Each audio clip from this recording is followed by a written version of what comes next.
విశాఖ ఉత్సవ్ చాలా బాగుంది, అది నచ్చింది. లార్జ్ స్కేల్లో అయితే నేను సెలబ్రేషన్ చూడలేదు.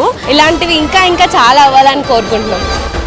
విశాఖ ఉత్సవాలకి విచ్చేసినటువంటి అశేషమైన ప్రజానేకానికి స్వాగతం, సుస్వాగతం.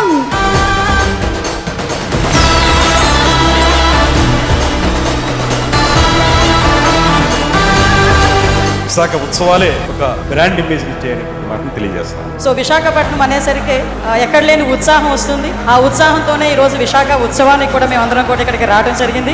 ఈ ప్రాంతంలో చదువుకొని ఇక్కడ ఇన్ఛార్జ్ మినిస్టర్గా ఇక్కడ ఈ రోజు విశాఖ ఉత్సవంలో పాల్గొనడం మంచి అదృష్టంగా భావిస్తాను. దుబాయ్ ఫెస్టివల్ ఎలా ప్రపంచం గుర్తుపెట్టుకుంటుందో వైజాగ్ ఫెస్టివల్ అలా గుర్తుపెట్టుకుని ప్రపంచ ప్రయాణికుల్ని ఇక్కడికి తీసుకురావాలి.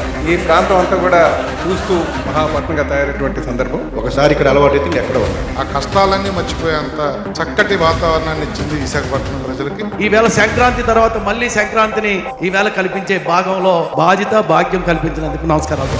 చాలా సంతోషం ఈ రోజు ఈ ఉత్సవాలు జరగడం. బీచ్ కొట్టిన ఆ ప్రశాంతతను కానీ ఒకసారి ఆహ్వానిస్తే ఈ వారం రోజులు 5 రోజులు వారి పడ్డ కష్టం అంతా పోతుంది. అది మన విశాఖపట్నం ప్రజల యొక్క అదృష్టంగానే విశాఖ ఉత్సవం పెట్టడం వల్ల బ్రాండ్ ఇమేజ్ కూడా పెరుగుతుంది కదా. వర్ణనాతీతమైనటువంటి అందాలు, ఆరోగ్యానికి ప్రతిరూపమైనటువంటి సందర్భాలు విశాఖ సొంతం.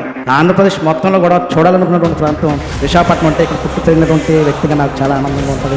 నేను జీవితం అంతా గుర్తుంచుకుంటే ప్రాంతం ఇది. ఇక్కడ పుట్టడం మా అదృష్టం. ఈ ఫెస్టివల్లో ఆనందింపజేసి ఈ ఉత్సవాన్ని ఇంకా జయప్రదం చేయవలసింది కోరుతూ విశాఖపట్నం జిల్లా నాయకులు కూడా మంచి ప్రోగ్రాం ఆర్గనైజ్ చేశారు. విశాఖ నగరంలో ఉన్నటువంటి ప్రజల్ని సంతోషపెట్టాలి. ఈ ఉత్సవాలు ప్రధాన కారణం. Best part of Visakhapatnam is the people of Visakhapatnam. ఈరోజు మనకు విశాఖ ఉత్సవం మన అందరికీ గర్వకారణం.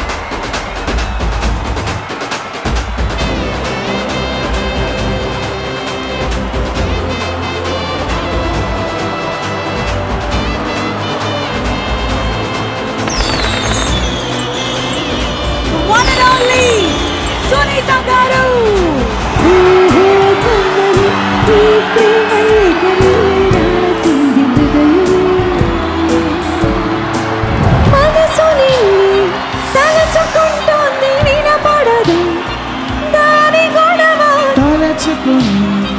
అలసిపోతుందా అలసిపోయి చొరవలేదా